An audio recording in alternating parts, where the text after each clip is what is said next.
আপনি কি টাকা জমানোর উপায় খুঁজছেন? টাকা জমানোর পদ্ধতি একজনের কাছে এক রকম। আপনি যদি সত্যিকার অর্থে টাকা জমাতে চান তবে একটি আয় থেকে প্রাপ্ত টাকা জমিয়ে বেশি দূর যেতে পারবেন না। টাকা জমিয়ে যদি সত্যিকার অর্থে ধনী হতে চান তবে একাধিক আয়ের কোনো বিকল্প নেই। যদি আপনার একাধিক আয়ের পথ না থাকে তবে এখন থেকেই একাধিক আয়ের পথ খোঁজার চেষ্টা করুন।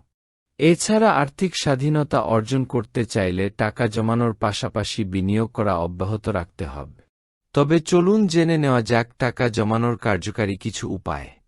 আপনি যদি বর্তমানে ঋণগ্রস্ত থাকেন তাহলে যত দ্রুত সম্ভব ঋণ পরিশোধ করুন এবং পরবর্তীতে টাকা জমানোতে মনোনিবেশ করুন। আপনার থাকা খাওয়া ও অন্যান্য খরচ কত হয় তার হিসাব থাকতে হবে।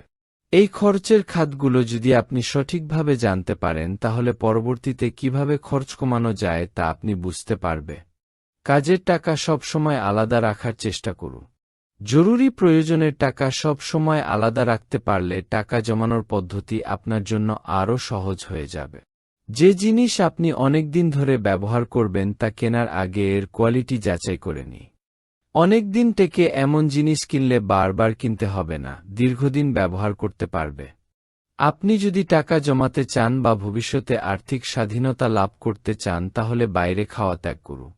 দোকানে যাওয়ার আগে একটা লিস্ট করে নিন এবং আপনার কি কি লাগবে তা লিখে নিন। এবং লিস্টের বাইরে একটি পণ্য কেনা থেকেও বিরত থাকুন। যে সকল জিনিস আপনি এখন ব্যবহার করছেন না কিংবা দরকার হবে না সেগুলো বিক্রি করে দিন। এতে আপনার হাতে কিছু নগদ টাকা চলে আসবে। সেটি জমিয়ে রাখুন। ভবিষ্যৎ পরিকল্পনা অনুযায়ী সঞ্চয় করা উচিত।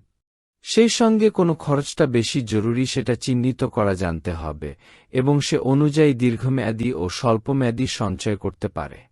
যতটুকু আপনার পক্ষে সঞ্চয় করা সম্ভব সে অনুযায়ী লক্ষ্য স্থির করতে হবে।